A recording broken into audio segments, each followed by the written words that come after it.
on. I need my glasses to read it.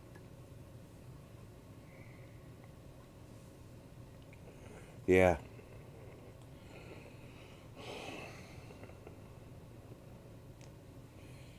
Which friend did you hear about my streams from? Do I know him?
uh,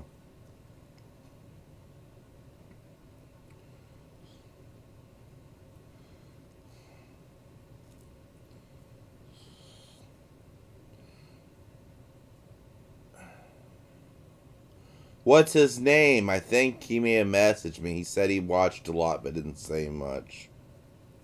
I might know him because he may have messaged me somewhere. He said he never really said anything.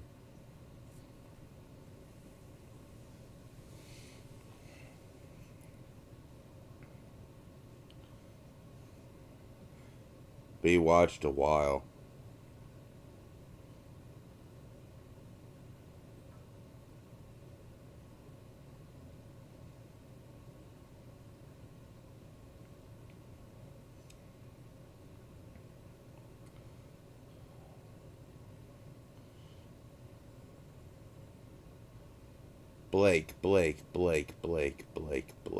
Blake.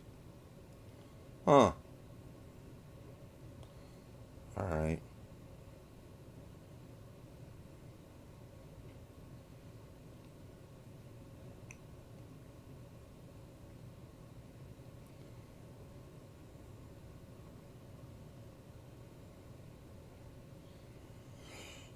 Hi, Hayden. You're a ray of sunshine. You know, you're a ray of sunshine in my life, Hayden. Sorry I flirt with you so much. It's just,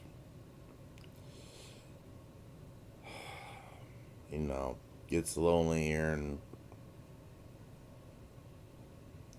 Alright. I'll turn this light on. How's that? I'm sensitive light, Aiden. How's that? Is that better?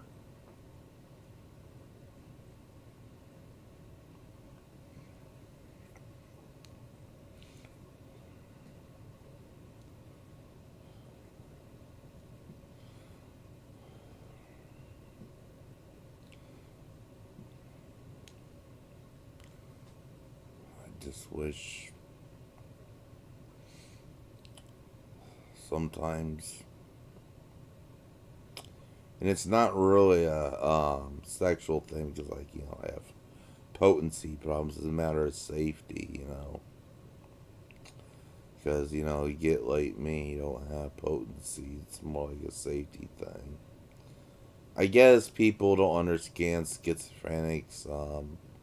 It's something about people with my disorder. We never like to sleep in an empty bed. And it's some research I did on schizophrenia, why I didn't like, I've always felt depressed about being in an empty bed. And it never was a sexual thing. It was more just, and I read something a couple of days ago, and it's about people with my disorders not feeling safe. The attraction towards somebody. It's not like a lot of the guys that did stay in the bed next to me were like straight 'cause we never fooled around, but it's like that security, because a lot of us schizophrenics came from bad homes. But if there's a somewhat handsome, but straight guy, you don't really. It's not like a typical what a person would think as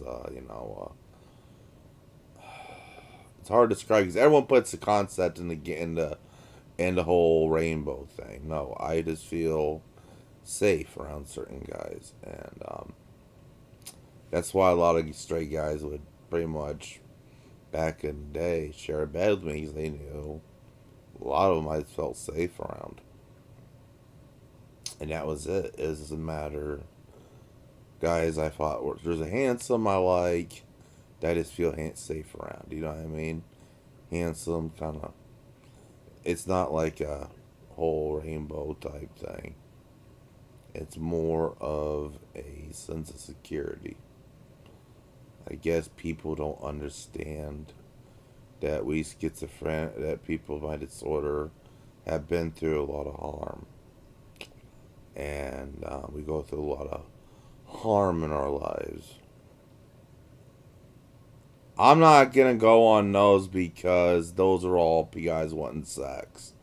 I mean, I don't have sex with strangers, Aiden. I have standards.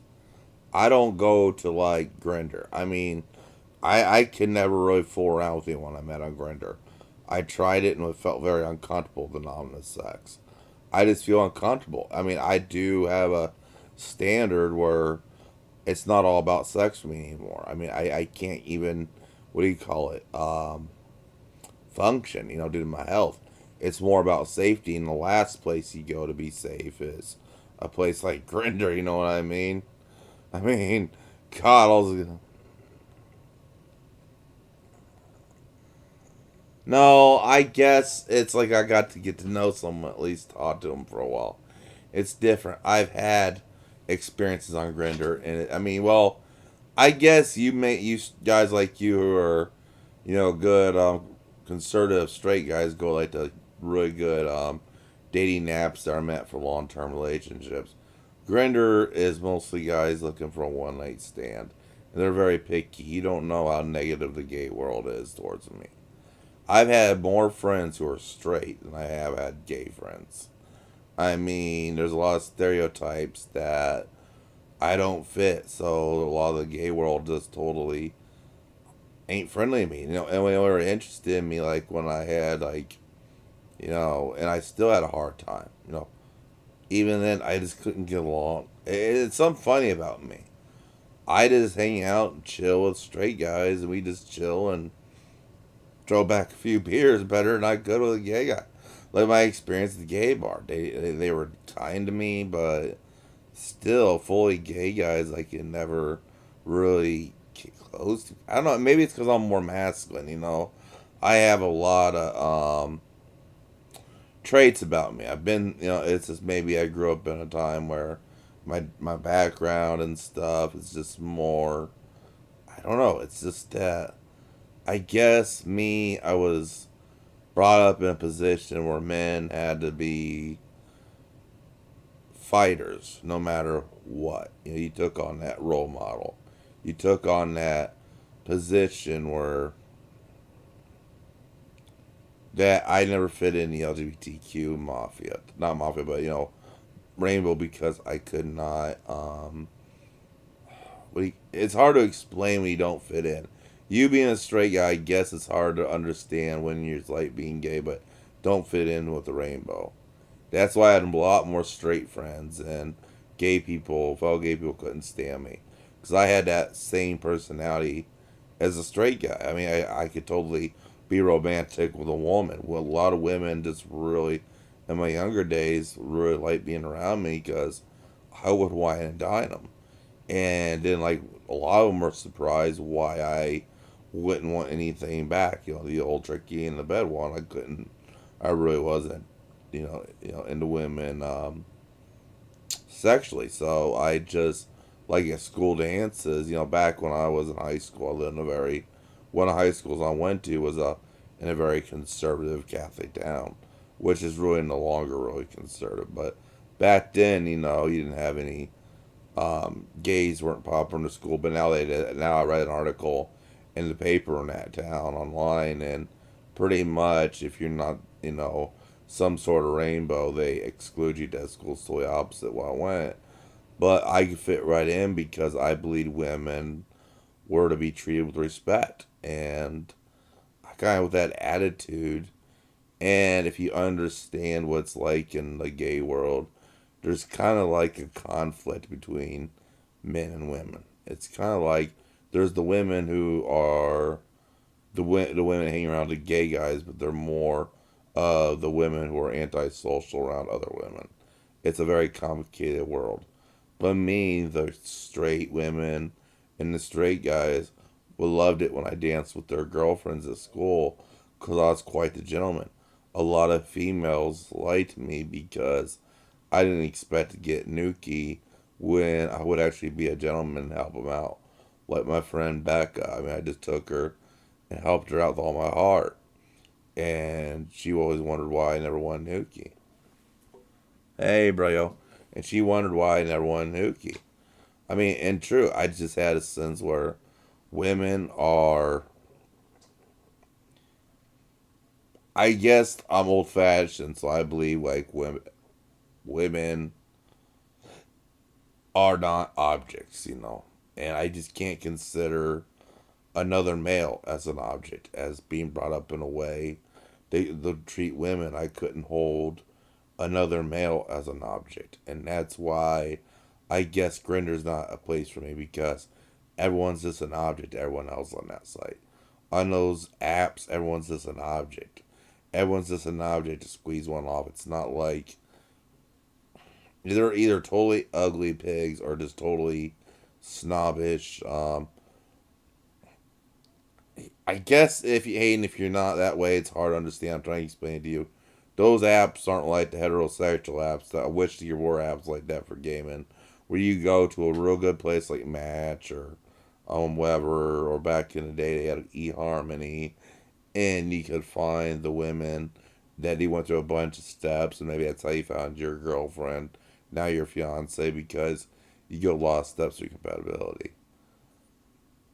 But me, that's why I got along with straight men. You know, we had a boundary, but they could lay next to me. But even the straight guys, the most we do is like they'd let me rub their muscles because a lot of them felt complimented that somebody took appreciation what they did to keep themselves fit or stuff like that. And I told them more, it's the masculinity that I don't have. That my first roommate Daniel, he was very fit. He's half Jewish, half Gypsy. I remember that, and I always nicknamed him my Roman soldier because he was so built that his chest and abs and his stomach looked just like a Roman breastplate. You know how it kind of showed the muscles. So I always call him my Roman soldier. I was like what 24. He was 19, 18, and he turned 19 when he was living with me, and I always called him my Roman soldier. And the first night there, we just cuddled. And I said, "Well, what are you?" And he says, well, I'm straight, totally. And I said, "Well, why are you allowing this?" Because he says, "You don't really creep me out. You just are sitting here and you seem like you're at peace. You just feel like," I said, "Yeah, because I sense something in you that you've had it rough, but you are a very strong male. And I can feel energy coming from you where you're very, strong, and you may be going through problems because you're just now 18, but I feel like one day you're going to grow up to be a very good father." And lo and behold, 15, some years later, a decade later, he had a couple of kids, was married, doing real well. But I could sense that he just got kicked out of the military, just did some time in jail, and lo and behold, he shut my door, needed a place to stay. And, you know, and I was right. I just feel that energy that one day he'd get over his issues and straighten out and be a good father figure and husband and just getting that energy off of him. And several years later, when I looked him up, and by golly, he had a wife and a couple of kids and was doing great for himself. Same with my adoptive son, Andrew. I could tell he was kind of, by the time he reached age of consent, he's kind of hinting that he wanted to fool around me. I looked at him and said, "Andrew, you're not gay. And one, that would not be right because you're like a son to me." I said, "You're just desperate, but you're a Christian. You gotta wait till marriage." I sense that you're just desperate, and be loyal to your girlfriend and don't worry. You'll make it. I said, "You're too much of a Christian." I know you know your age consent. You're so desperate to be with someone, but it'd be too weird for me since you're like the adopted son, even though you're not blood. But I said, look, you're totally straight. You just going through a phase where you're desperate. But I said, look, be low that girlfriend. Don't be like a person that's so desperate like any other typical guy that's just reached the age of consent. I said, you'll get over it. Be low to her. It'll pay off. And lo and behold, he went in there. He joined the Marine Corps. Now he's got a real good job. And has a family with that girlfriend. And I saved it by telling him, yeah, you're a blonde haired blue eyed guy. You're attractive. But I'm not going to break that secrecy because deep down, you're going to be a good father and responsible. Now, I knew his brother was totally heterosexual, but just had some things to be disabled. But I knew if he was very intelligent, and I was trying to invest in his education because he was intelligent but had disability to his leg, and I felt guilty that I couldn't like have enough money to adopt him because I could have got Andrew instead of being just a plain old small town cop in a place I could have moved him to. He could have been a sheriff's deputy and probably ran for sheriff after being going to that school and starting out that football team on a winning streak. And then Brandon, I wanted to put through college. He was very intelligent. He liked animals, and there was this thing going on at one of the zoos where you go and learn about animals and stuff, and it'll get him a good job because he got like so many college credits while you're in middle school. The way you get, and when you're in middle school, get college credits towards animal husbandry, and if you pass the classes every year, you get some. You get like you automatically get to complete a small college course. We're going through middle school and high school, and it would be same as having like a bachelor's in animal husbandry or some type of animal course, and he wouldn't have been stuck on disability because his leg having a bar in it. Maybe he could have grown up and worked at a zoo, and or worked with animals, worked at a shelter, and had a job. And every post I see he has, it's another lonely Valentine's Day for him. And I always intervene because there's a lot of females in his life that were trouble. And being a responsible parent figure, I told those females to stay away from him. Like he was only 13 or 14. There was this girl from his school flirting with them. And she started being active when she was 11. And she was hitting on him. And she was his age. I said, look, you're trouble. I don't want you around my son. She says, who are you? You're not his dad. I said, no, but he's like my son. And I said, I don't know what kind of diseases you're carrying, but he's not old enough to be a father yet. He's old enough to make a girl pregnant. And I told him that, as I said straight up, if you guys want to do it Walmart work, you got to wear a rubber. He says, oh, I like it naturally. And I said, well, fine, you're not hooking up this woman. And I said, well, he says, well, she don't want rubber. I said, boom, she's trying to trap you in, trying to get her pregnant. There's a thing called child support, Brandon. So I messaged her on MySpace and told her to stay the fuck away from my son. Yeah, I said, I don't know what kind of diseases you could have or if you're going to get pregnant, but my son is not going to end up with something Ajax won't take off when he's young. Stay away the fuck away from my son. Next day he comes home. I did this all behind his back, kind of like got on there, chewed her out. He's like, I said, well, what are you sad about, Brandon? He goes, oh, she said she didn't like me anymore. I gotta wonder why. Yeah, I got the hoe out of his life before she could ruin it. And that's what a real parent does. He detects the hoe with stuff Ajax won't take off and gets another kid's life. But he was he was such a good Christian. Back then, I was kind of coming in and out of Christianity. But I'd support him. I'd look him up stuff like, back then they had the Christian guy, Kent Hovind, who did creationism. That's what he wanted to study. I bought DVDs and burned all the stuff DVDs, and I had a portable DVD player. And Brandon would watch DVDs on educating on the type of Christianity. I always supported Brandon Andrew in their youth group, and I'd always go and talk to their youth leader what things about what I want him to engage him in. I was like, well, Andrew kind of needs this. Brandon kind of needs strength to become what do you call it? To get by, to be more assertive, but more assertive like a young man should be, to get the message through what he is trying to say and be stern about it. And of course, his youth leader was as worthless as tits on a boar hog. So I tried telling him what Brandon needed was more of a way to approach a responsible woman in his life. You know, he needed a way to approach responsible women that would be with him for life, not these little hoes. And I told him, look, I said, Brandon gets attention from women, but it's not the right type of women. And the guy had no dating advice. He came out and gave me a whole thing about how guys shouldn't, kids shouldn't date till they're 16. I'm like, dude, you're out of touch with you going to be a youth leader and you don't think they're already dating behind your back, your youth group. Bullshit, guy. They're all dating. They just don't want to upset your sensible religious opinions. Most of these kids are going to leave the church once their parents don't make them come here. And I pissed them all off because I told them the truth. I said, once these kids are 18, they're not going to show up anymore because they're just coming here because mom and dad make them. I said, that's the straight up honest truth. I tell them most of these kids show up here because mom and dad make them come to church. I said once it's truly up to them and they can make their own decision, you won't see them again.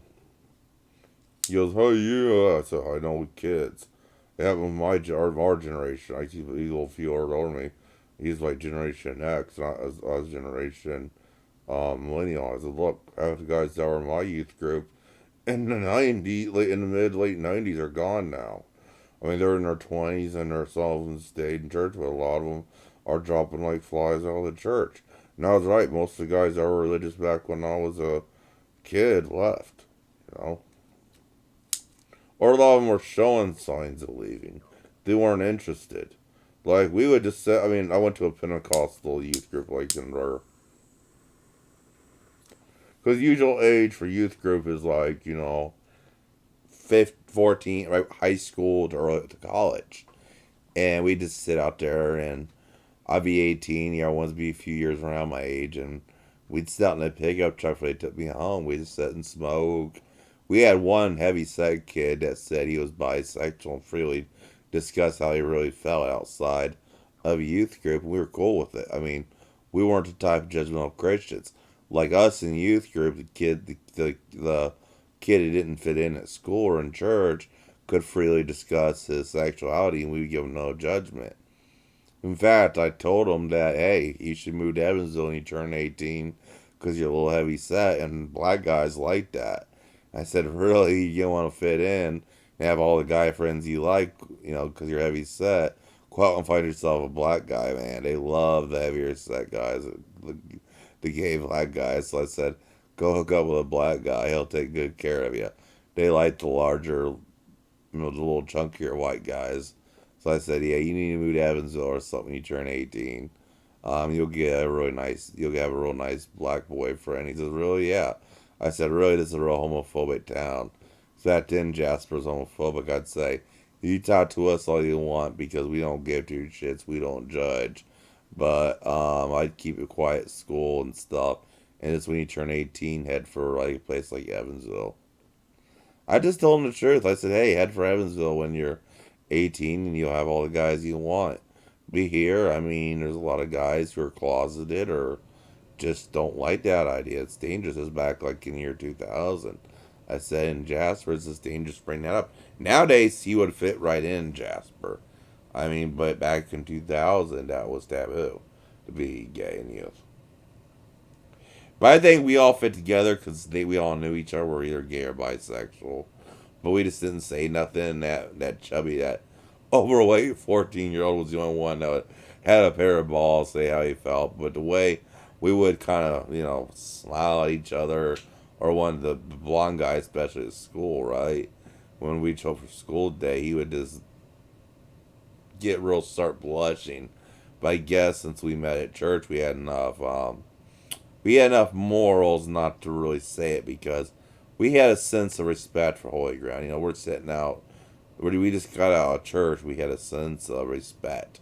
If you're just left church, you know each other from church. You just have that respect for something that's something that's more what divine might be a thing or whatever. Something that's filled with a point where if you meet someone at church, You just don't bring up those feelings. You just kind of acknowledge a wink out on the hallway at school, and that's it. But I mean, if you met someone at church, both you or you're gay or bi, you just would just acknowledge your guy in the hallway at school, and that's it. Because we had a sense of respect. If you met someone at youth group, you just had a sense of respect for the church, or you knew someone from church. We just had a sense of respect for the whole religious institution. We knew, and I guess back of our mind is, we knew that's what kept our town safe, was the churches. We knew that when people, that's what kept our town safe for us. That kept the violence out of our town were the churches. Because a lot of everybody kept our town safe was Catholic or some sort of Christian, right? And we kind of looked up to those men because they kept our community safe. A lot of the men we looked up to were church going faithful Christians, so we had something sacred about meeting someone at church where you just really didn't bring any feelings you had with someone you met at church. I guess when I got older, I met a guy at the Mormon church that we dated for a while, but we were both had no regard for what the Mormons believe. We see right through the bullshit, so we ignored it. But I always kept respect for Mormon missionaries. Like I had one that flirted with me, and I said, "Look, I don't believe in this Mormon crap. You guys are nice enough to come and visit me." But I said, "Look, I look up to you as, even though you're I was like, what, 30 something? He was like 19 or 20. I said, you're 10 years my junior, you're 20, I'm 30 some years old. I still see you as an elder. That's your position." I said, "I have a sense of respect for your title. You're a Mormon missionary, and that's a real turnoff. You're coming on me because I see a sense of, I don't believe in religion. I respect I still think I should respect the oath you took to whatever you believe in to say chaste as a Mormon missionary." I said, "You took a duty before the God you believe in and the system you believe to follow a certain set of rules. And what if because his companion is outside on his cell phone. And I said, what if he comes in and sees us doing it? Your life back home is ruined." And I couldn't consciously do that. Be part of what would ruin your life back home. I said, even you're gonna have to get married in a church, or you'll be excommunicated. I couldn't do that to you or your family, especially your family. Your parents have a lot of expectations. And I told him if you were excommunicated, you'd be excommunicated on the spot once you got home if we were caught. And I said I couldn't do that to you or your family. I said I may be morally corrupt, but there's a point in me where I'm not gonna cause a guy to be. I said you don't know the degree that it goes to. I said, yeah, you were brought up in church, but you don't know the story of what excommunication really means for a person that grew up Mormon. I mean, we've only heard the stories of people that came into church on their own, but if you were raised in church, I said, don't you know your family won't be able to associate with you or anything? I said that when your family dies, you won't be allowed to funeral because they'll be in their Mormon burial garb. I said there's a lot of stuff that if you quit the church or won't be or excommunicated from, that you won't be able to participate in your weddings if you have a sister and she gets married, or a brother gets married, or a relative, and most of your.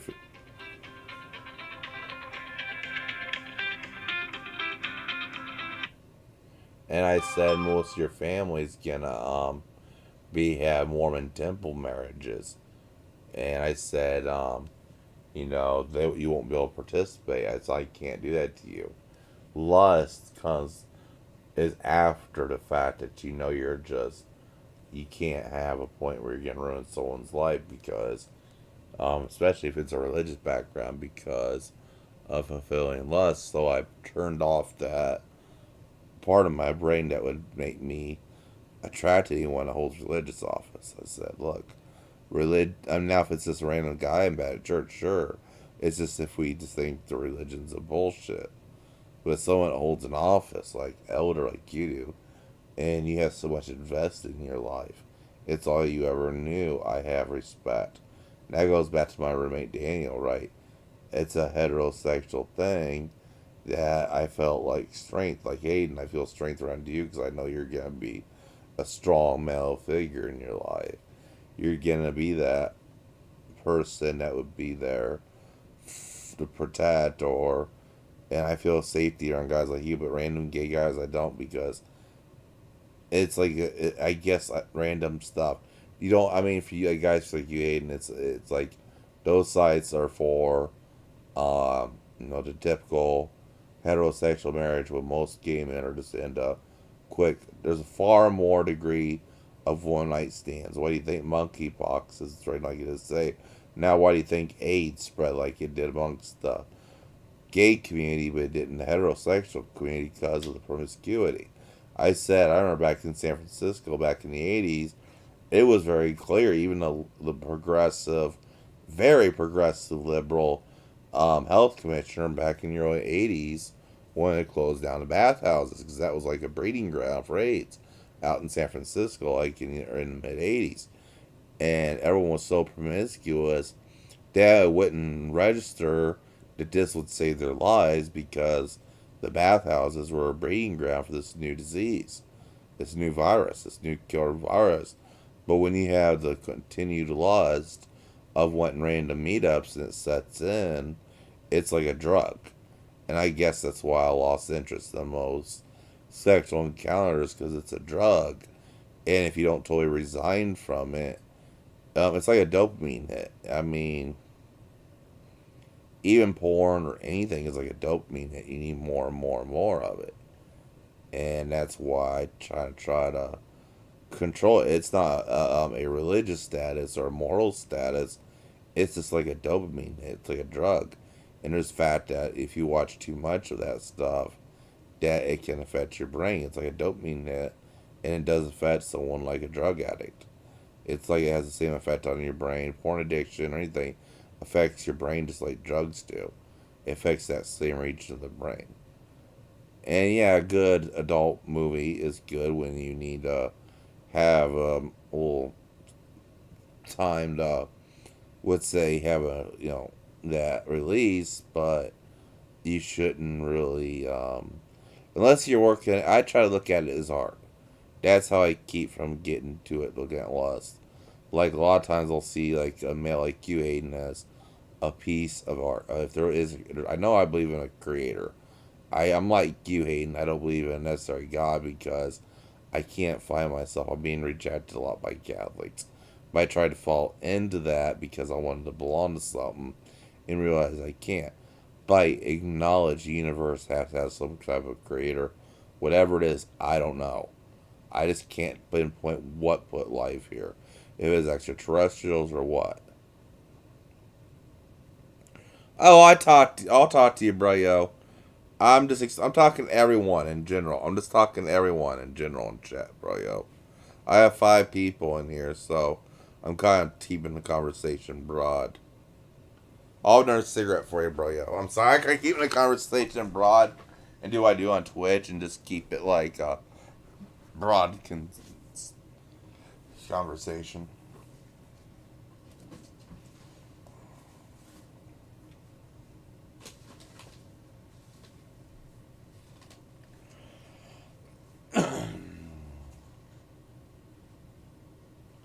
I may lay down after a while, guys. Sometimes I just get that point in my life that I'm depressed and hating make me feel better about myself. I mean, I think just laying next to you would give me that energy. Humans put off energy. That's it. Humans really do put off energy. We all have what you call a vibration.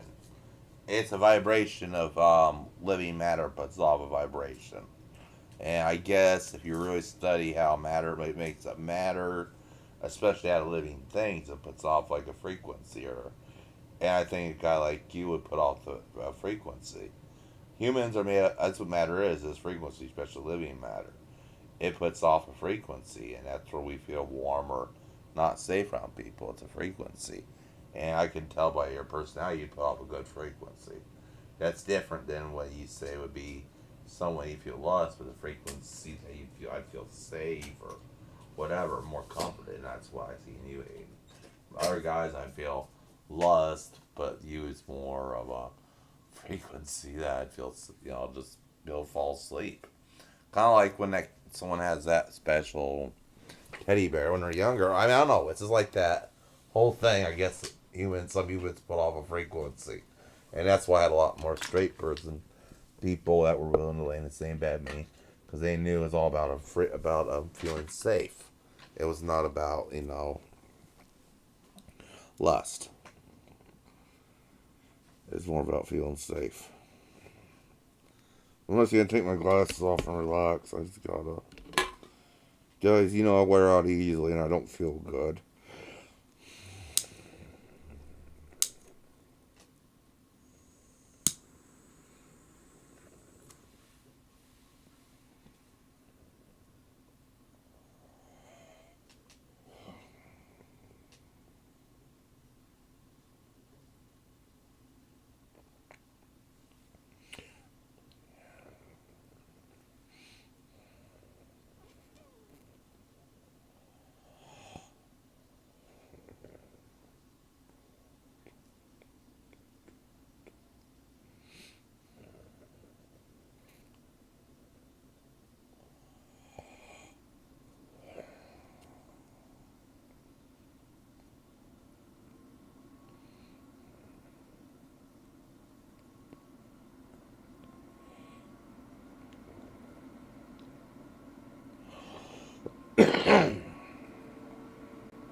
Yeah.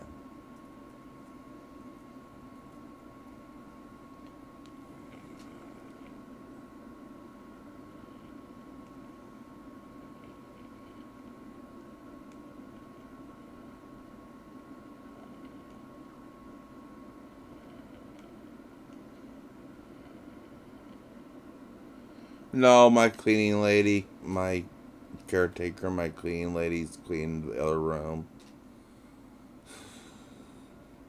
Getting it look nicer.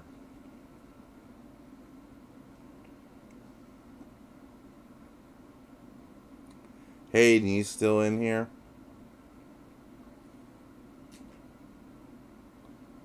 I guess he left.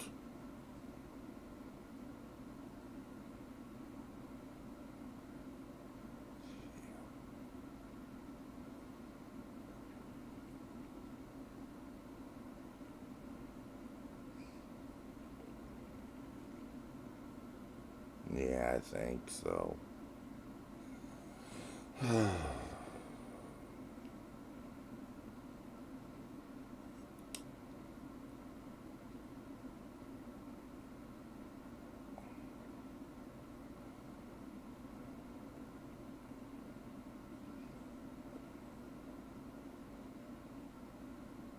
I just sometimes I just have a hard time talking to people.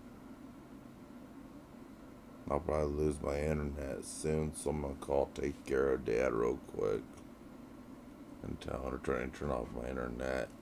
Didn't tell him about something I do the remedy.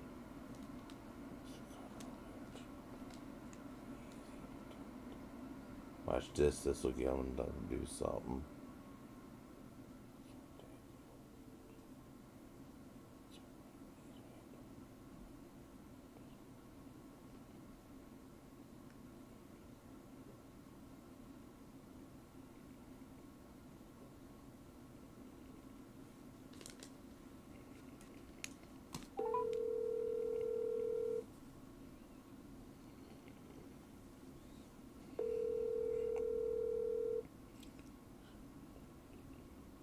Hey, this is DJ. Can't chat now.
Yeah.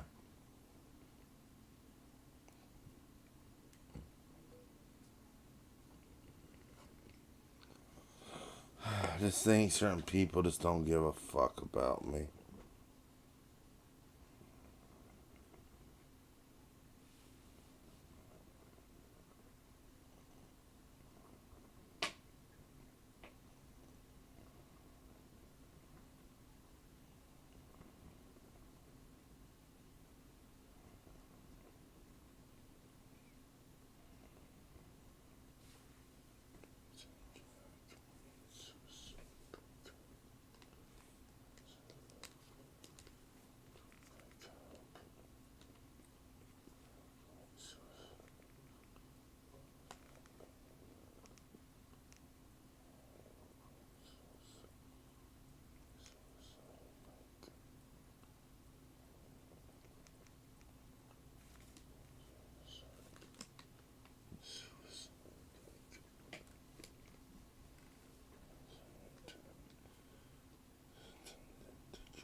reached the voicemail for Raiders Refrigeration and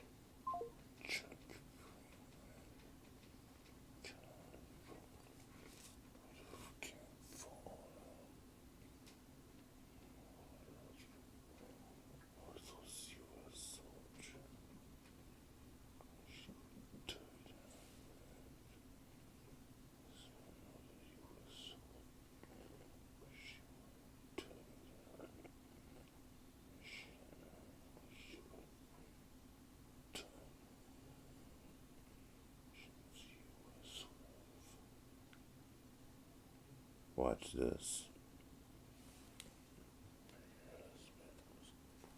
I'll make a call. Du Bois Apartments, Jasper, Indiana.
As he was on MS-13.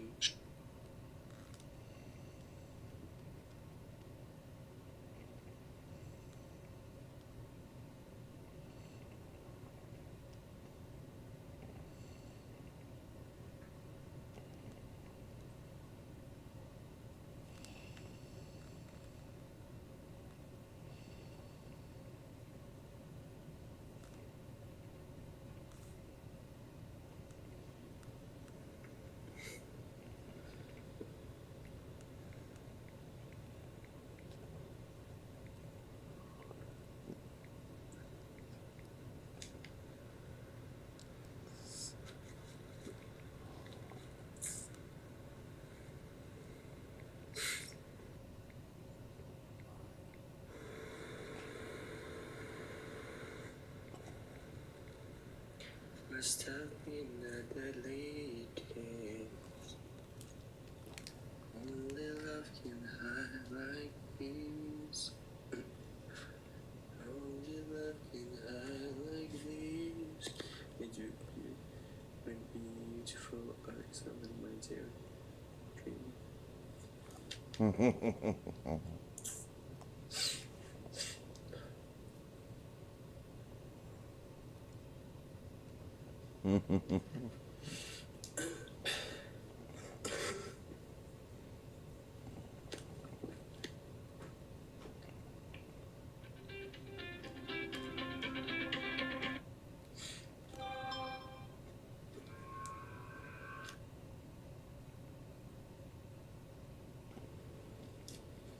Must have been a deadly case. Only love can hide like this. Only love can hide like this. Your kisses burn for my skin. Only love can hide like this. I'm happy for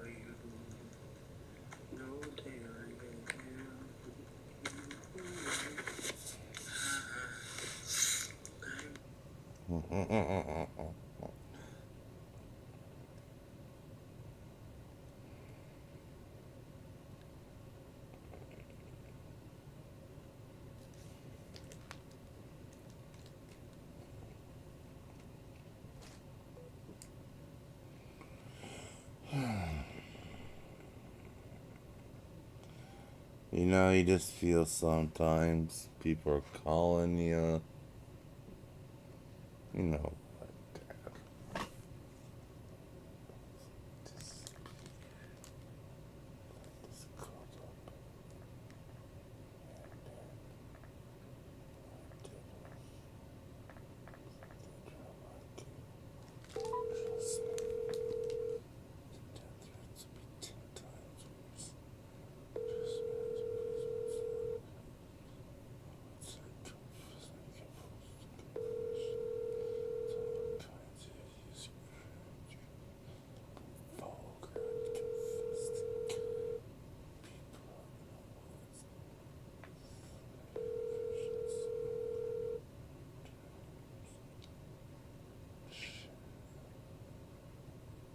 Hey, hey, they're what? getting, you know, they said that Xfinity is, you know, leaving text messages, keep your service, blah, blah, blah.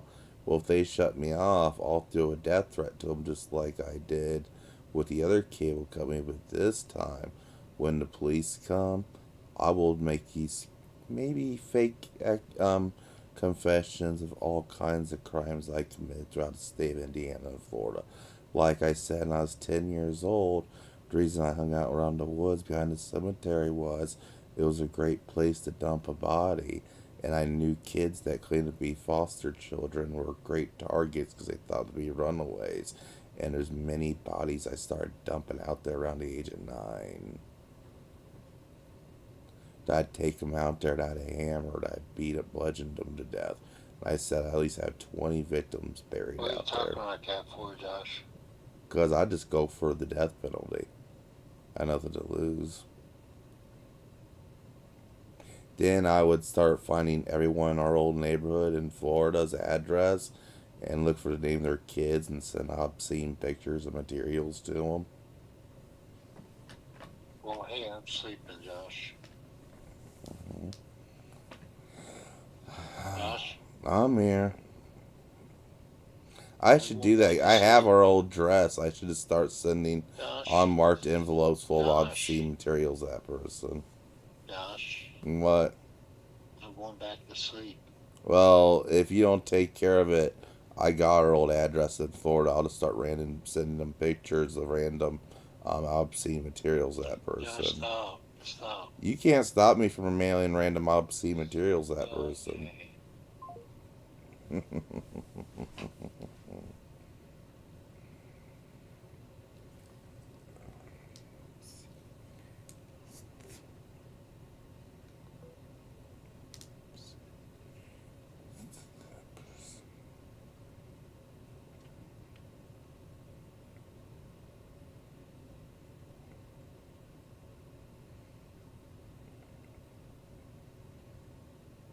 Just fucking with them.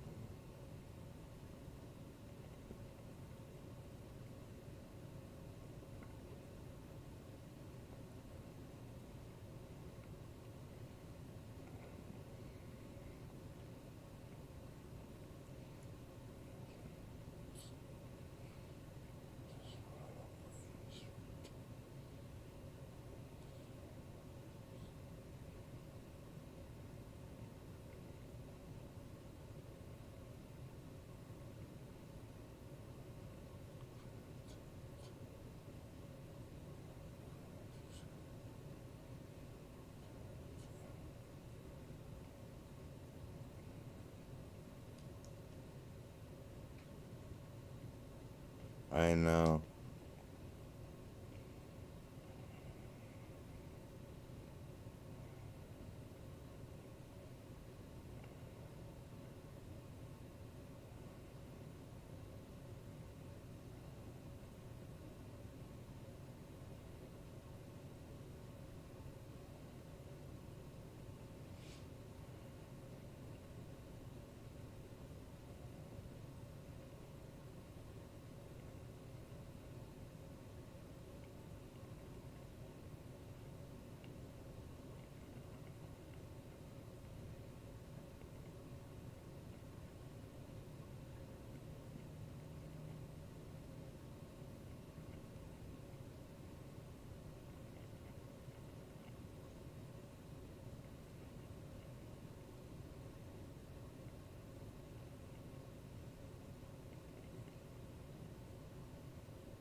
Do you know what a Dubai porta potty is, bro? Yo, have you heard of the sex act called the Dubai porta potty?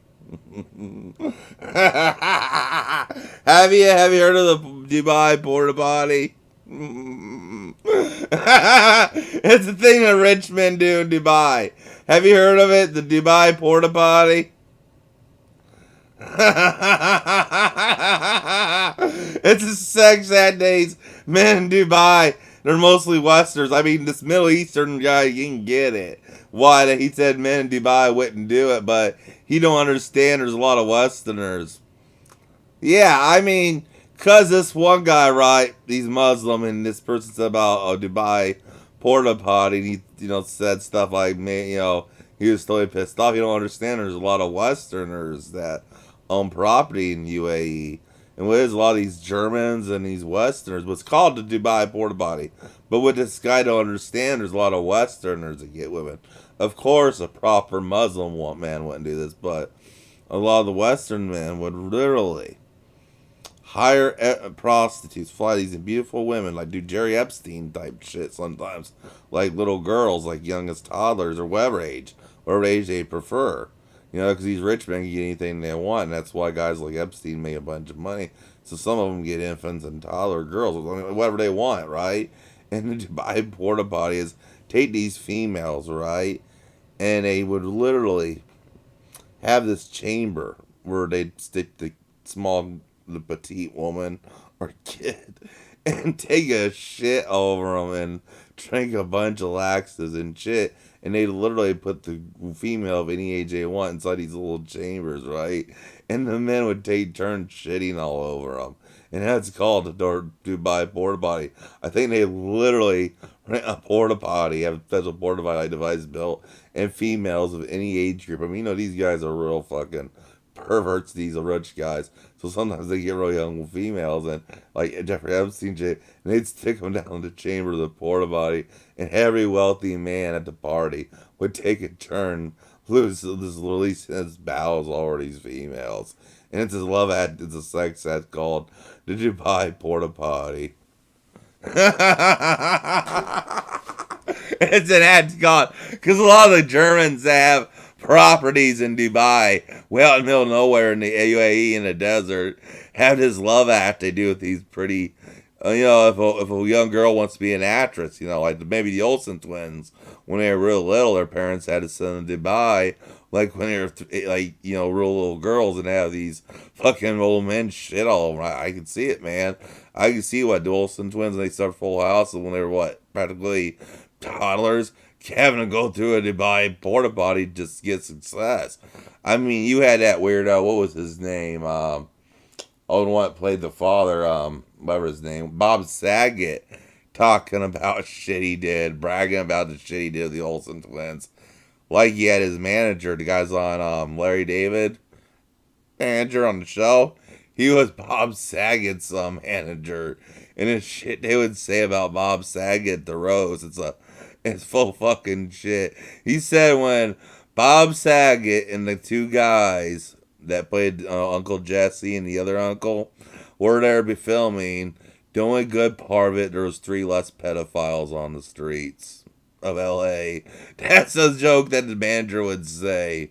They said it's fun. He said it was funny because Bob Saget started hitting on the Olsen twins when they were 8 and wouldn't let up till they turned 25. I mean, these weird ass jokes his manager said at the fucking roast. You gotta watch these celebrity roasts. They are the most twisted shit said. And no one understands why these fucking celebrity roasts, and everyone thinks, oh, it's a celebrity roast, boring.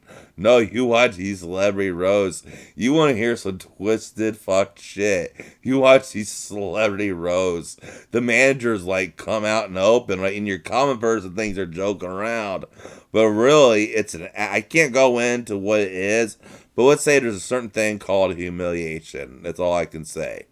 I can't say much about whatever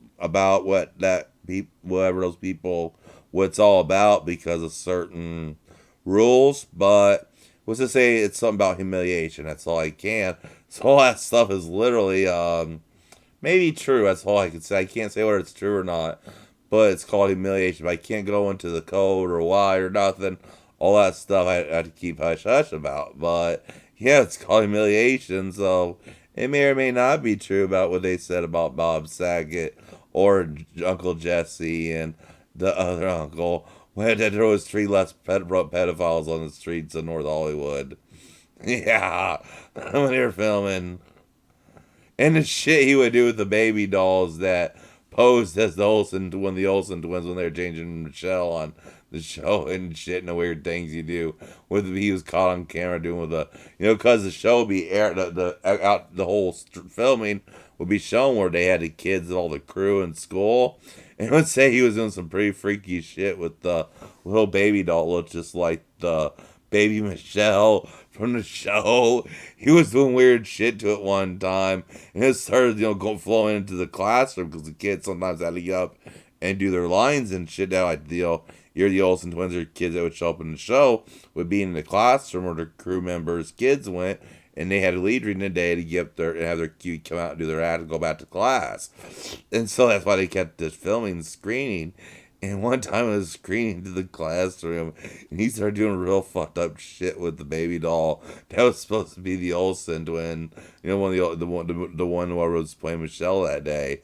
And we was changing a diaper, and he was doing some pretty fucked up shit with the doll. And they was flowing. They ran in there like, Pop, stop it! You're doing that again. Your kids are watching. Bob Saget was not no family-friendly guy in his stand-up either. Oh my god. He Kimmy, the neighbor girl.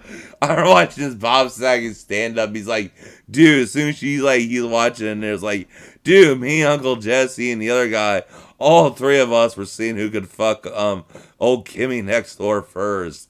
He's talking about that girl played Mrs. Kimmy next door. He's like, dude, all of us wanted to fuck Kimmy, girl, on that show. All of us were seeing who would be the first to fuck Kimmy and all that. I mean, he was just raunchy on his stand-up. Bob Saget on America's Home Videos or Full House, that was not the real Bob Saget. You see some of his stand-up, everyone thinks it's boring. Oh, Bob Saget live. Oh no, that shit was raunchy as shit. Everyone, no one ever rented the box. I think they purposely made Bob Saget look boring with shows like on TV, like American Home Videos or Full House, because no one would rent a VHS that said Bob Saget live. That stuff was raunchy as shit. And the only way the censors agree to pass it is they make him look as cheesy as fuck on TV. But when you got him on his VHS, oh my god, he was quite the fucking pervert. He said the most twisted jokes on his live. I remember one time I picked up a live on VHS. I'm going to check this guy out. And Mom literally shut off the VCR when Bob Saget started in. She would not allow me to watch Full House or anything. We used to watch it as kids, and she never let me turn on that show again after we watched the first 10, 15 minutes of Bob Saget live. That was the last time we were allowed to watch Full House, or the last time we were allowed to watch America's Home Videos. I didn't get to watch America's Home Videos for years because Mom heard what kind of pervert and deviant Bob Saget really was. She's like, oh my god, that guy's a father on your show? He's on America's Home Videos? Oh my god, he's a pervert! And she told my grandparents they were going crazy. That guy your kids watch on TV said that? Oh my god! And this is before the shit about Hollywood got out, but they'd be full of deviants. And my whole family was always out for 2 or 3 for a whole month about just a few lines for 15 minutes. Mom thought it'd be a innocent comedy routine for us kids, and Bob Saget was on there on a tirade of just filth and perversion, and that video didn't stay on long enough, and we knew. And Mom said that Full House, America's Home Videos, was nothing but hosted by a pedophile. She said, yeah, that's definitely a pedophile show. And she said, God knows what those little girls are going through. Just from watching the 15 minutes back in the 80s. Late 80s, we got the early 90s, we got Bob Saget live. She thought it'd be an innocent comedy routine. It was nothing short of raunchiness. Bob Saget live. He is a complete raunchy son of a gun. Bob Saget. Sad he died, man. And, oh my god, he was a raunchy. But yeah, look up what a Dubai porta potty is. It's like that, the Dubai porta potty. And the Muslim men that are from Dubai don't understand it's Westerners over there doing it. It's definitely not, and they're all confused saying they can sue for this and that. No, because a Muslim would not dare do that shit. And, you have a lot of Germans, Europeans that own those mansions out in the desert, and that's where all that Dubai porta potty and the orgies go on. It's out in the desert. No way they do it in town because you have a thing called Sharia law, and the Germans would not want to be caught near any Sharia enforcer doing the shit they do. So they do it out in the middle of nowhere in the desert. They take all their phones, car keys, passports, and everything. They do not want any evidence because the last thing they want to do is sit in front of a Sharia court in the UAE for the shit that goes on in those mansions out in the middle of nowhere. And they don't understand. I mean, do you hear these people? They mentioned Dubai porta potty, and there's this really a real wealthy guy from Dubai. He couldn't get it that he couldn't, Muslims have certain morality, certain things don't register, that those Westerners that come and do business all the time, they don't get nice apartments in Dubai. They live way out in the desert for a reason. And trust me, when there's a party, everybody's phones are taken. Nothing can be caught on film because the last thing you do want to stand is stand before a Sharia court in the UAE for how the shit goes on. You would probably get beheaded or something, or fucking whipped, or something. It'd be some type of horrific punishment they go through. So they fucking go out in the desert to do this shit. Kind of like they do all their drinking and fucking behind high-rise concrete walls in Saudi Arabia.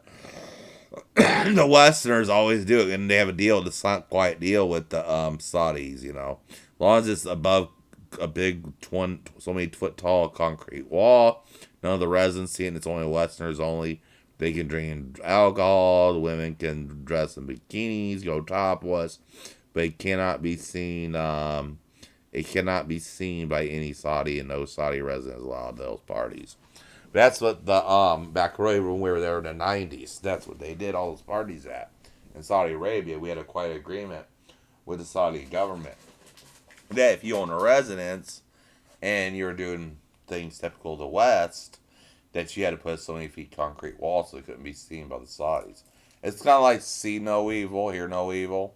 But if they caught them, they'd go through the Sharia process. So there was just an agreement. If you had a big concrete wall and they didn't ever see nothing, it'd be fine.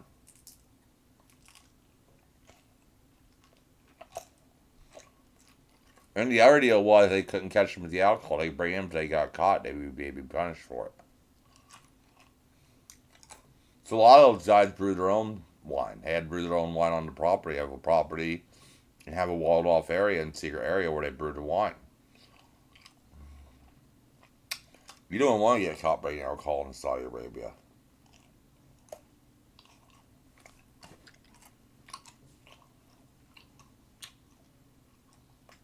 Yeah, you can make a lot of money, but it's not worth almost 500 lashes. It's not punishment for it. But 4 years in prison. And about 500 lashes it is. And it's between 400 and 500 lashes and 4 years in prison for importing alcohol and sales. For the illegal import and sales of alcohol in Saudi Arabia. You get sentenced between 400 and 500 lashes and 5 years in prison, I think. I'm real familiar with the Saudi penal code.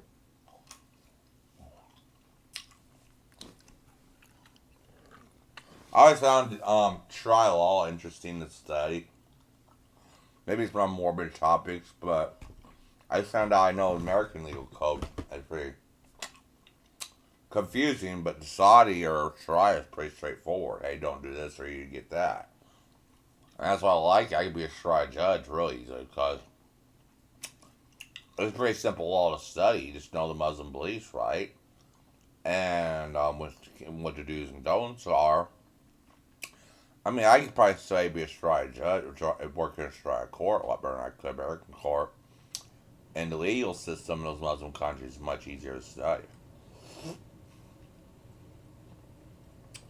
Since everyone's practically moral, stuff that we hear going on in the West all the time just don't happen. So it's just basic misconduct. So, being a lawyer for somewhere like Saudi Arabia, UAE, or some country like that would be pretty cut and dry. Like getting a law degree in Saudi Arabia, I mean, be pretty cut and dry on the laws and stuff. Instead of the United States, where it's a big long list, because we Americans find out in plenty of ways to get ourselves in trouble. Well, Saudi Arabia is pretty much cut and dry what you're not allowed to do. Really, just common sense laws. That's all they need. If you're a Muslim, you're gonna live in a Muslim country. You obey Muslim laws. Yeah. If I was say Saudi Arabia had I was showing Saudi Arabia had a little issue about my sexuality. I said no, I won't act out on it because if I visit your country, I'll be all and respect your culture. I said, that stuff really anymore. My job is to come in. I tell them I keep my work life and my other life separate. And that means I'm coming to Saudi Arabia or Dubai. I'm coming for work. I'm not coming for, partying. I'm just coming for work. I mean, I tell them that's always made it clear to people. As I was doing my career work and pleasure were separate. And whenever I was in a place I was doing work, that my fun life or home life never came into play. I kind of adapted that to Japanese culture. Your home life didn't come into work life, and and so that got me a lot of good positions offered. I never really talked about home life. I mean, if people at work flirted with me, no matter how attractive they were, I declined. I kept working home or working place exclusively separate. Now, after I quit the job, I knew some people flirted with me. I'd come and ask if they want to go out for a burger or something, but not while I was working there.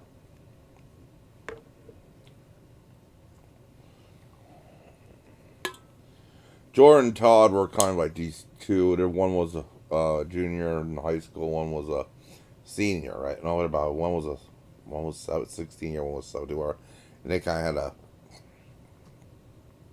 I guess like just a little tiny crush. I was like, you know, you kind of ignored the manager and they're trying to hook up and say, what I feel about that. Me being here for do my job.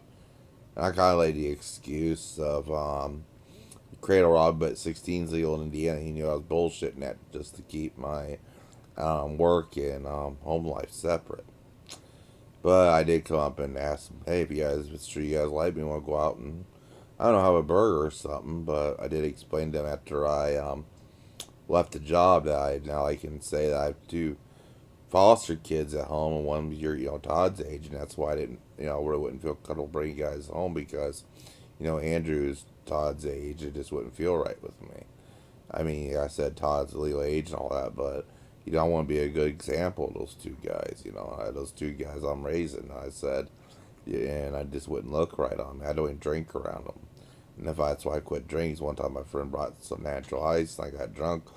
Most I do is smoke, and I keep the door open. I try to pass on good principles because they want to be Christians. So I'm gonna, even though I kind of have a mixed way in my life, yeah, I do believe in a greater power. I don't really have the morals of it. I try to instill the morals I feel they should learn.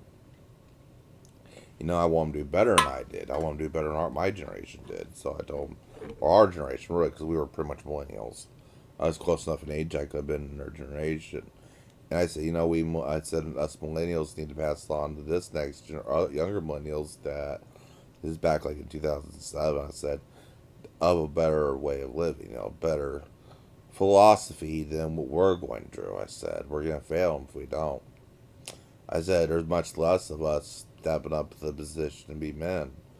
And I was right. Look at Generation Z. I have nothing wrong with trans or anything, but I believe if us millennials would stepped up to been better men, that maybe the crime rate may have been lower. I'm not. I think the sex revolution would continue because you've seen the boomers having wrong. You know, the boomers' parents were the World War II generation, when all started, and it's no longer how much. I mean, the boomers, parents were quite traditional. They did spoil the kids because a lot of them grew up during the Depression, and they went off to World War II, or they were young during World War II, so they suffered a lot, and I think they spoiled a kid. And I think that's right. The only reason I am against spoiling them is because um, the World War II generation suffered. One, they had either the Depression or they grew up with nothing during the war, and they went into boom. I mean, everyone says, "Oh, boomer." No, the reason most of these young kids should not say, "Oh, boomer," hey, whatever, is because it is that boomer generation that started the movement to what these kids can do today. If the boomers had not stood up against the quote unquote system of what it was at the beginning of their generation, we wouldn't have the liberation of today. So that's why I don't like them making fun of boomers, because a lot of the boomers that stood up and got like gay rights passed, most of them were dead of AIDS. Most of them died of AIDS in the 80s. The real war fighters. Like a lot of the fighters are dead now because of the AIDS pandemic. And that's why we have so much appreciation for a lot of kids are shocked because there's not many gay seniors. A lot of them died of AIDS during the 80s, so men did. So, you have a gay senior and they're on the YouTube videos. These kids are shocked by what it was like to be gay in the 1940s and 50s, and they hold a lot more appreciation. So, yeah, if I was a school teacher out in California for Gay Education Month, Gay History Month, I'd bring in these seniors talk or play interviews of them actually telling what it was like to be gay, even there in California in the 50s. That's the history I'd tell. I wouldn't really go into trans activism because I hear that every month. I'll go into the true history of why Stonewall was important, why things were the way they were, and how bad things were. Not this whole thing where we're always praised. That are the point in history when we were actually criminals for being gay. It seems, and it is much worse. And why that helped, I encourage them to, like, sometimes I just, talk to them and say, look, keep up the good work. You still got work to do because it always digress. You see that with Clarence Thomas talking about what he wants to do with the Supreme Court. Revisit gay marriage, revisit everything else we gained. He even talked about reversing the leading fact that it'd be up to states where two consenting gay men being together would be legal. He wants to leave it up to the states whether homosexuality should be outlawed or not. That's how backwards we're going now. Now we're digressing. And that scares me. And that's why I want to elect Gavin Newsom as president and a Democrat, because it's not the point where it ain't like the point with Biden or maybe Hillary. Gavin Newsom pretty much was brave enough to way back, when he was mayor of San Francisco, to step up the head of the country. First Massachusetts legalized gay marriage. He said, "Look, California ain't going along with it. I'll just make it legal here in San Francisco." And I remember back, like, all my friends when San Francisco got married, like, I had older friends. I was, like, in my early 20s, late teens, early 20s. And it's, like, right in 2003, 2004, or 2000, I think, 2001, when San Francisco made it legal for a while, before the state of California stepped in. And a lot of them got married that time period, like, late 90s, early 2000s, when San Francisco stepped up and said, hey, we'll legalize it, when Gavin Newsom was president. I'm not president, but mayor. So I have a lot of appreciation what he did for my two friends that I don't know if they're around or not anymore but yeah, he made it so. One of them's name was John, I forget the other one's name, but yeah, they were married because of Gavin Newsom being mayor of San Francisco and saying heck with it. He's real. People don't understand. We wouldn't have. I mean, he was a true. He was one of the few allies. You know, he was pretty much the one who said, "Look, this ain't right, and I'm gonna do much as I can as the mayor of the most progressive city, one of the most progressive cities in America, to do something the rest of the country won't." You know, we. I guess I mean, we're all negative towards Gavin Newsom because you hear a lot of me watching Fox News. I guess that's all I ever watched. That's all I've been geared to watch since 9/11. That's who I turned to. That's the channel I turned to on 9/11. And I guess when you turn to a news channel when something big happens, come up. It ain't that I agree with the politics as much as it is that that's what channel I had it on the night that 9/11 happened. I had it playing on Fox News. So I guess maybe it's why. Because I was in the halfway house, I had cable in my room and, kept it playing all night on Fox News. And you just become addicted when something as big as 9/11 happens. And the channel you happen to tune to, the cable network, is Fox News. You tend to stick to it, not because of politics. I watched Fox News when I was a full-fledged Democrat, or no matter what my affiliation was politically, I always watched Fox News because the first time I ever got turned to a network news was Fox News because of 9/11. I thought they were doing a better job of reporting the news as they came in, if we were going to have more attacks or what. And Fox News was keeping up on it, and the other station kept on taking breaks. And Fox News decided not to decided for 48 hours they would not run any commercial breaks. And this is the only the only news station that decided they would turn down any offers for sponsors during the whole 48 hours that we were just trying to figure out what happened. But when the first reports came in, we knew we were attacked. For like 48 hours after that, they declined to run any ads as their sponsors, in case something new came. So, yeah, they stayed tuned. So, I guess it's that dedication where we came to. Plus, 9/11 was, you didn't care if someone was Democrat or Republican that day. We all flew the flag, and that what united us. We didn't care who was who. It didn't matter. That's what made me a patriot. A kind of the part where it pisses me off because you see these young liberals burning the American flag. No, on 9/11, when I started getting politically active, I was turned 18, right? Was going to turn 18. I was going on 19. Yeah, I was going on 19. Just voted first time a year before. Or just voted, yeah, just voted and, I was 18, gonna be 19 in a few weeks. And, I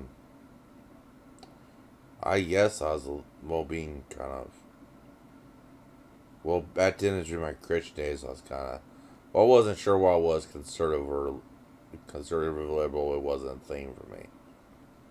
It was more, yeah, I guess I disagreed with the conservative state of our nation, but I kept my mouth shut because my religious values outweighed my personal views. I was at that point in my life where I had a set of morals that came from my faith that outweighed what was in my mind or my emotions, I guess.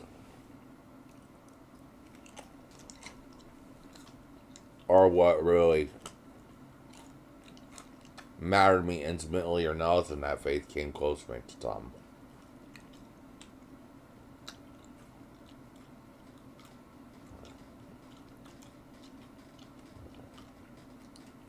I guess for people that's never had faith, that honestly believe in stuff.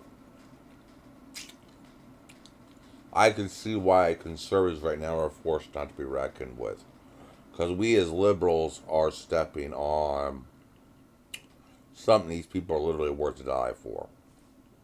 So we gotta be more cautious. That's what we liberals don't understand. If I was running for president, I'd say, look, we as liberals gotta understand these, especially these Christians. They're not as radical as Muslim terrorists, no, but they're not a right wing extremist. But when you bring in something that holds your family together. And my experience with them is I've seen some families held together by it. They are willing to do anything to defend it, and it's of course not to be reckoned with it. The idea of what you live your life around, I tell my fellow Democrats, I run for president, we should not step on that because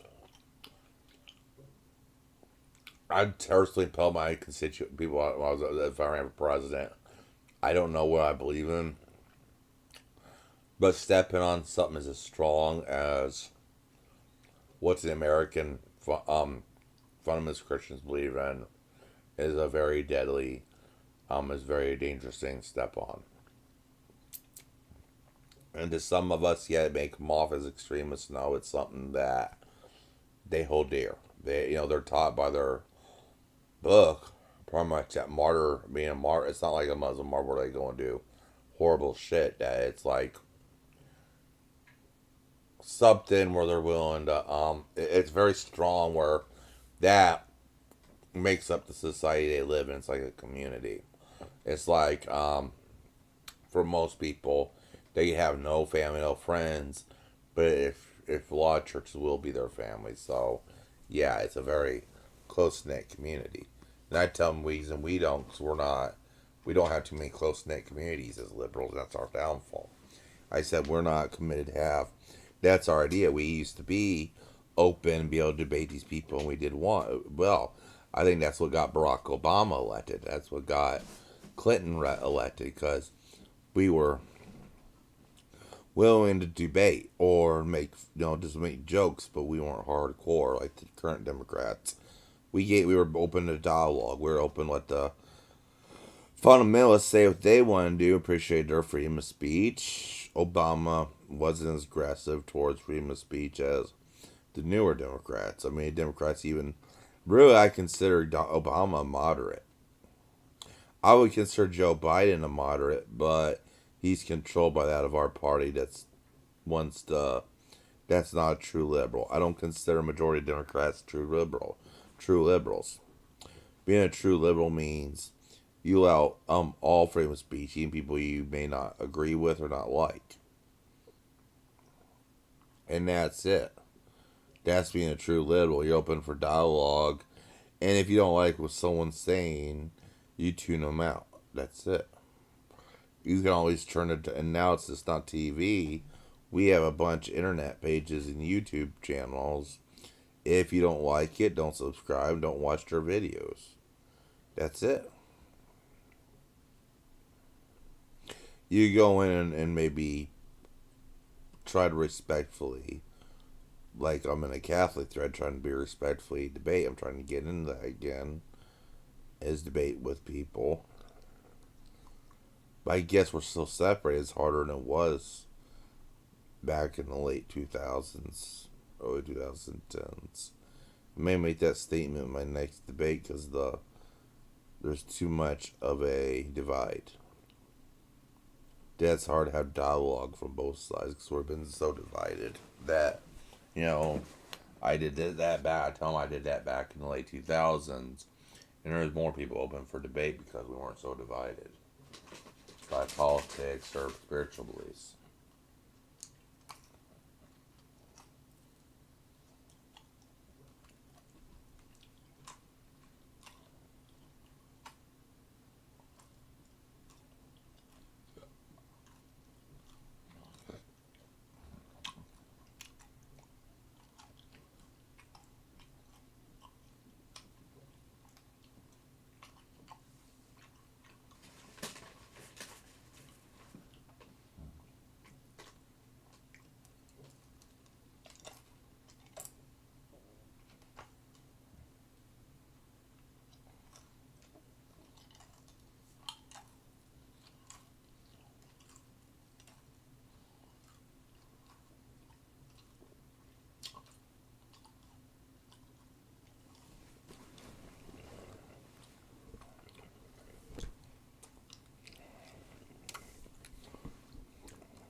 Huh.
What, baby?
Soldiers of Reddit. Soldiers of...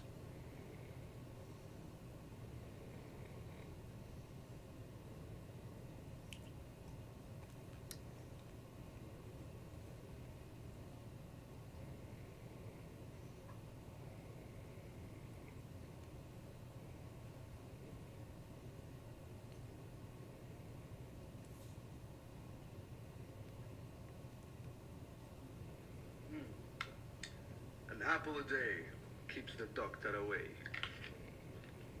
But if the doctor is cute, forget this fruit, habibi.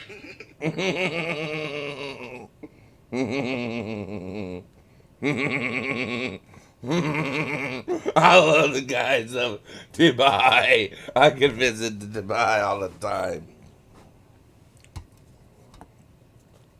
I could visit Dubai. Ah, that would be a fun trip.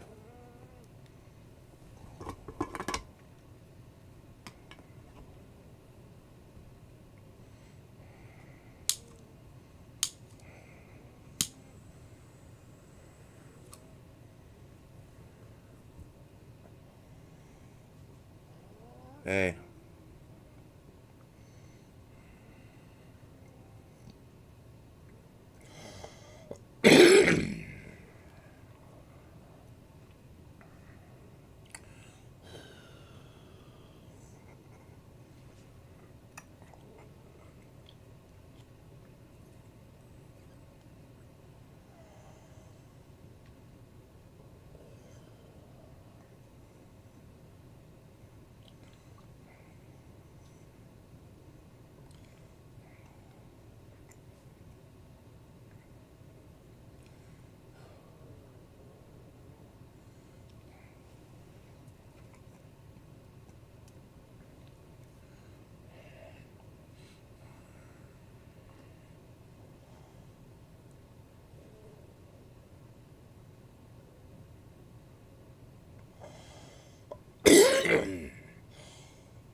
Hey, baby.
It's been a while, bro, yo. Baby, I hear you purring.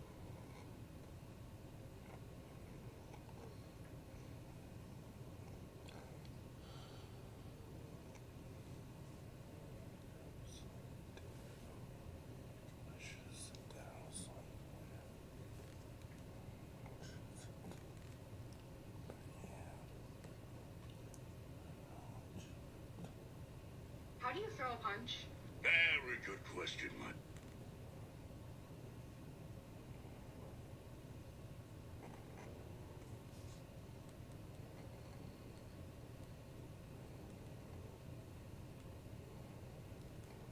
Each in a daisy, yeah.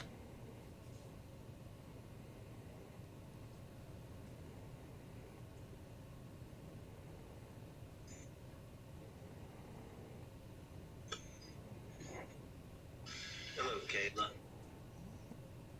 How are you?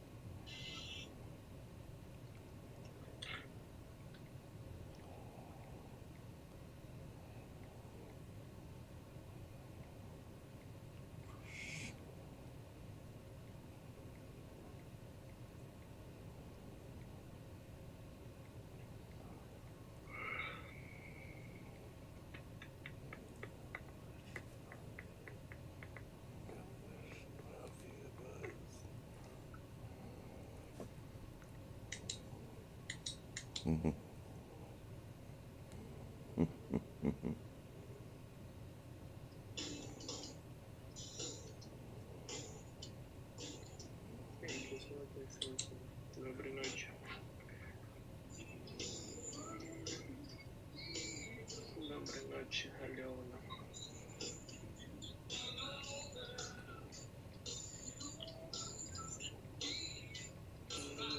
Thank you for like me.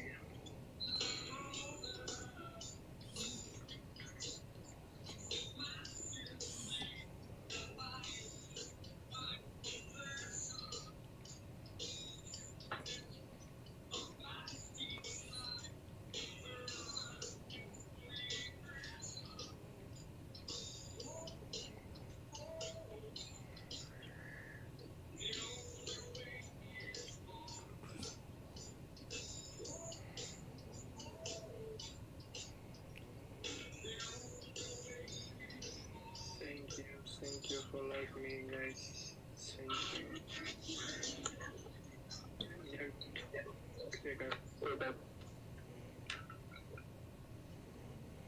Thank you for the likes. Yes, Thank you for the battle. Goodbye. yes.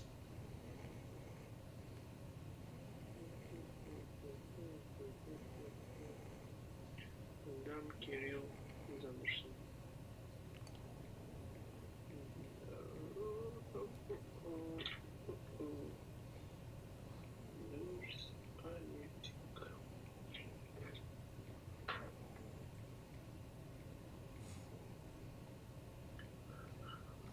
Hello guys, hello. Алена, как твои дела? Аленочка.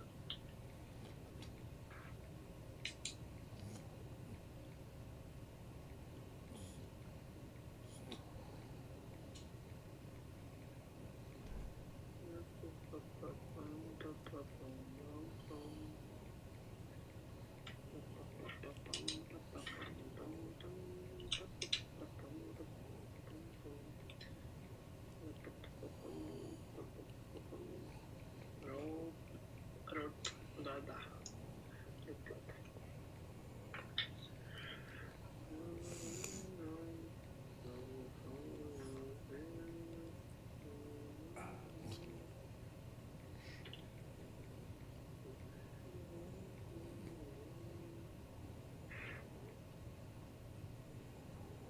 Happy Jeremy. Happy Jeremy. Ouch. Привет, hello. Stop. Hola, what's up? Yes, bro, yes. Chernobyl, it's you. Bad.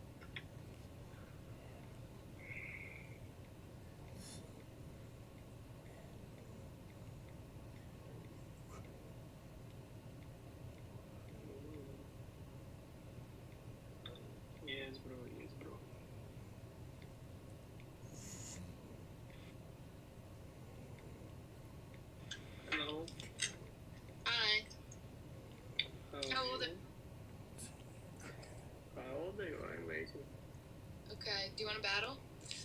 Okay, no problem. We don't need to talk about that. Okay, scary movies are not it. You said you're 18?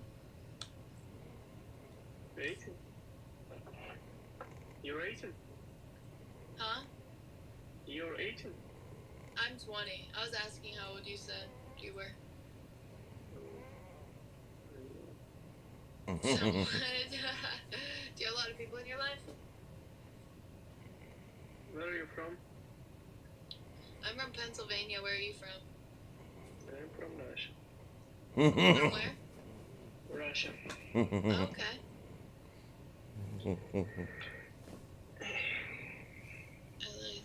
I don't like any type of horror movie or anything. Y'all are crazy. Nah, I don't do scary movies or nothing like that. I don't do that.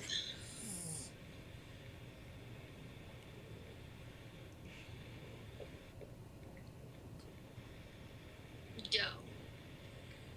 Jet, nice.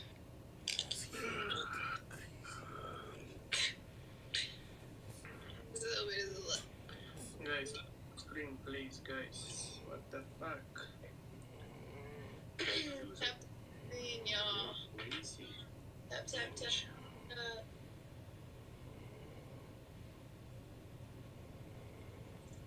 How was your day? But I don't know, bro. What? I said, how was your day? It's me? Nice. My day is nice. Your day? Pretty good, pretty good. It's good, it's really good. Guys, we need 2 roses. 2 roses. Guys, 2 rows, 2 person. Please show Guys, 2 a rows, 2 person, please. What the fuck? 2 roses as if.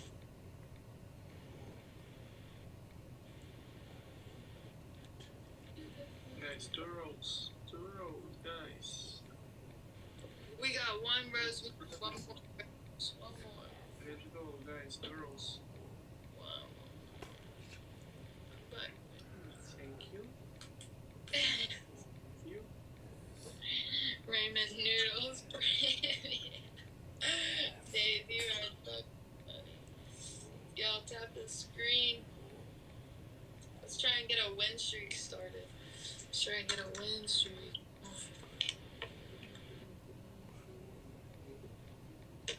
We need a win streak. I know, that's what I'm saying. It's okay though, it's okay. She hates silly girl. Do you know I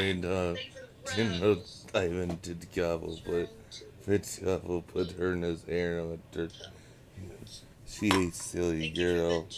what is that? The July. Guys, this month's almost over. It's She crazy. she hates silly girl. Didn't know I even did gobble, put her in his hair and her.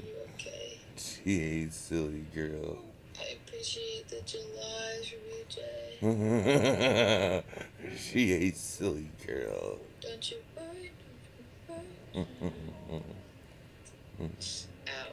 I don't know, bro. I don't know. Really? I just say what I'm thinking. I don't know anymore. No, I feel that. I have to be. Oh, man. Dun, dun, dun, dun, dun, dun. Is it makes it okay to not spend this up? Sure, Faith. Yeah, no, I see what you're saying. Yeah, for real. I agree.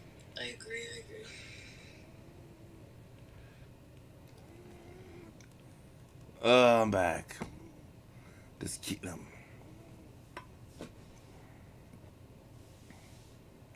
Now everyone's there.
I was getting woke up.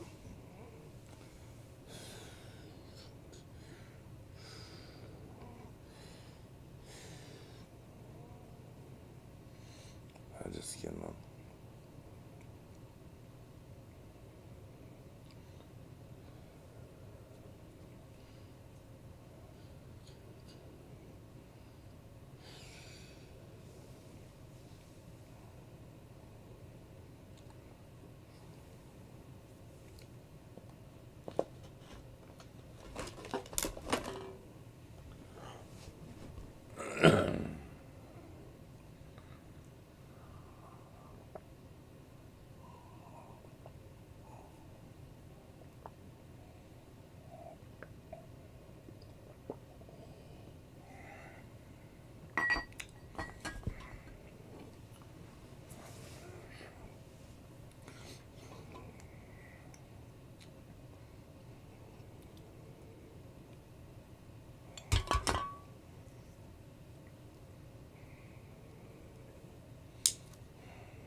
Hardly anyone's watching me.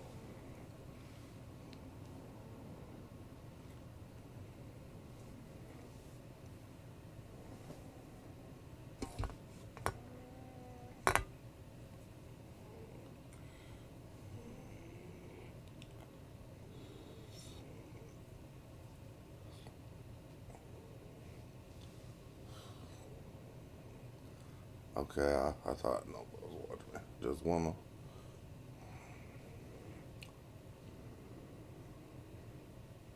I'm gonna go get something to eat. I'll be right back.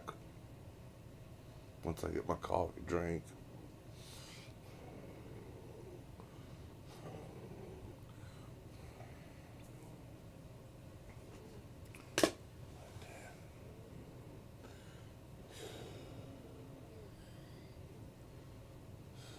Just tired of.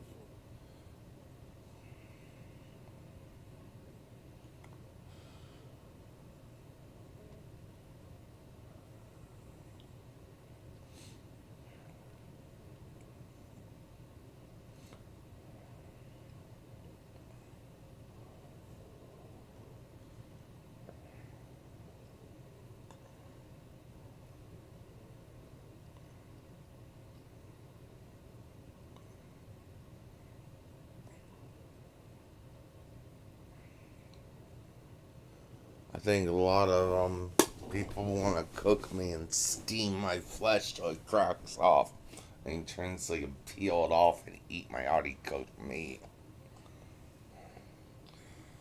I think the Christians want to cook my meat and just eat me, and steam my meat and cut off my balls and broil them and cook them and make them into like this delicacy. The Christians will drink my blood and cut off pieces of my skin and take it as the Eucharist.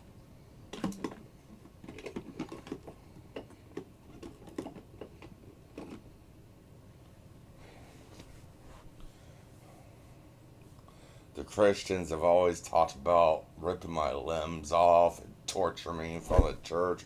Between the ages of 18 months and 3 years of age, little boys are brought before the Baptist church, stripped naked and beaten by by little teenage boys with hard-ons, while the bishops of the church started masturbating in mass, watching toddlers being whipped by naked preteen boys. I remember that in church.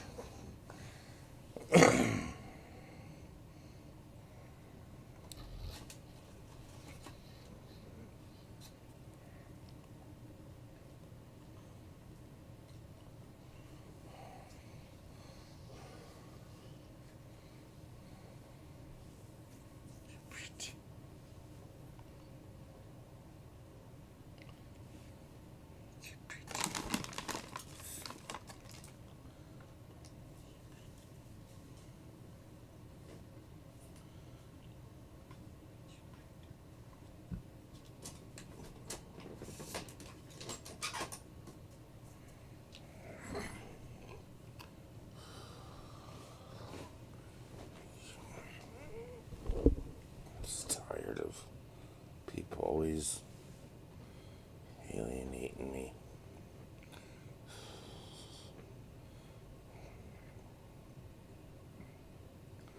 Being left out.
I don't care who the integrates. I just want.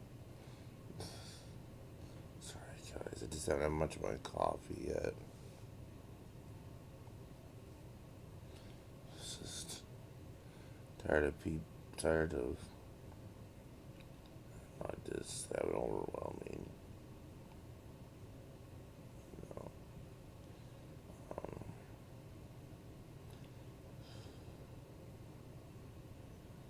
people just.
Yeah.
Yeah.